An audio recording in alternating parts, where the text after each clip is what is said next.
बच्चों, आज मैं आप लोगों के लिए कक्षा 10वीं की हिंदी पाठ्य पुस्तक लोकवाणी से पाठ 1 सौंधी सुगंध के कुछ जरूरी प्रश्न उत्तर लाई हूँ। तो चलिए देख लेते हैं। इस तरह से है वो प्रश्न उत्तर। पहला प्रश्न है कि पहले पद्यांश से संबंधित कि सुगंध मिट्टी से क्या बोली।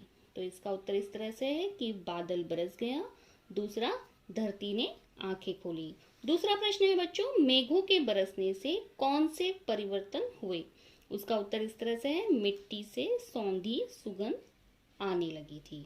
और दूसरा है, चारों ओर हरियाली छा गई थी। प्रश्न तीसरा है, सदियों का जो सपना है हो जाए पूरा, इसका क्या तात्पर्य है। ये क्या कहना चाहता है ये लाइन। तो उत्तर है इसका कि भीषण गर्मी के कारण जो धरती बंजर हो गई थी, अब बारिश के आने से वो फिर से हरी भरी हो जाएगी। इसका तात्पर्य इस तरह से है। चौथा प्रश्न है बच्चों कि मेघों के बरसने से कौन से परिवर्तन हुए। तो इसका उत्तर इस तरह से है। पहला, सागर अपनी लहरों के साथ नर्तन करने लगा यानी नृत्य करने लगे। दूसरा, बाग बगीचे ताल तलैया मुस्कुराने लगे। तीसरा, पेड़ भी अपनी मस्ती में झूम झूम कर गीत गाने लगे। और चौथा है, पवन भी चारों ओर बहने लगी। पांचवा प्रश्न है बच्चों कि प्रकृति के अंश क्या क्या है, उन्हें बताना है। तो पहला है बाग बगीचे, दूसरा पवन, तीसरा तरु और सागर और चौथा है ताल तलैया।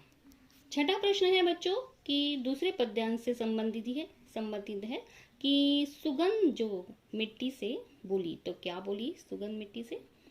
पहला, बादल बरस रहे हैं। दूसरा, धरती ने मस्तक पर रोली लगाई है। और तीसरा, धरती ने आंखें खोली। और चौथा है, पवन ने अपनी झोली खोल दी है।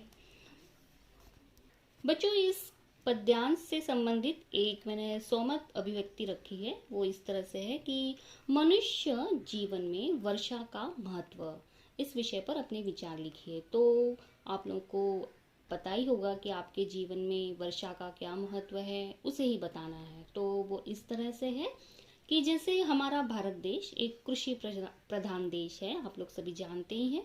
यदि बारिश समय पर न हो तो सूखा या अकाल की स्थिति निर्माण होने में देर नहीं लगती है। वर्ष के 12 महीने में से 3 या 4 महीनों तक लगातार बारिश होने के कारण प्रकृति का जो संतुलन बना रहता है। अगर जल के बिना मनुष्य जीवन संभव नहीं है, ये आपको पता ही है। इसलिए हमारे जीवन में वर्षा का अत्यधिक महत्व है।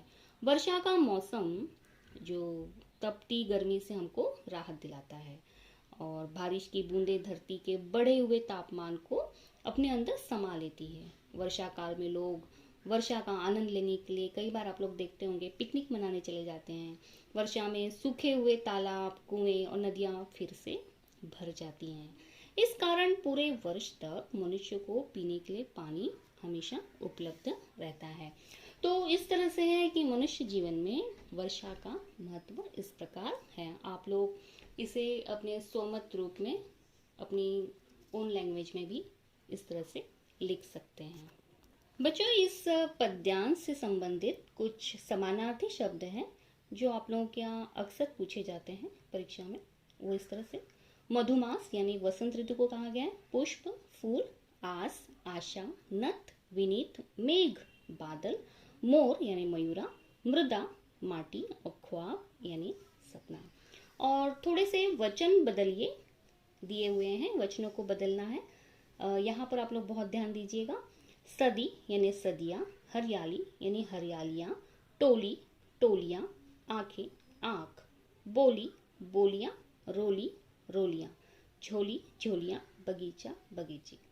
आप लोग इस पर ध्यान दीजिए कि वचन बदलिए में बच्चों यहाँ पर एक नियम बताना चाहती हूँ कि जब कभी भी वचन परिवर्तन करना हो तब प्रश्न में बड़ी ई हमेशा दी रहती है। बड़ी ई, ठीक है, राइट में दी होती है। तो वचन बदलते समय इसे ये लेफ्ट ई हो जाती है। जैसे देखिए सदी लिखा था तो सदियाँ हो गई और छोटी ई का इस्तेमाल किया गया है। और यहाँ पे हमेशा आपको याद रखना है कि आपको अनुनासिक लगाना है, चंद्र बिंदु को आपको लगाना ही है। अगर आप ये दो काम नहीं करते हैं और इस तरह से लिख देते हैं सिर्फ सदी का सदियाँ, बच्चे अक्सर ये गलतियाँ करते हैं, मैं जानती हूँ। तो आपका ये आंसर गलत हो जाता है। फिर बच्चे कहते हैं हमें ग्रामर में मार्क्स नहीं मिले। तो आप लोग को इस बात का हमेशा ध्यान रखना है, ये एक नियम है वचन परिवर्तन का। तो बड़ी ई रहे तब छोटी ई लगाना है, और या का प्रोनाउंस हो रहा है तो या के लिए चंद्रमा ज़रूर उपयोग में लाएं। इस तरह से इस पद्यांश के प्रश्न उत्तर हो चुके हैं।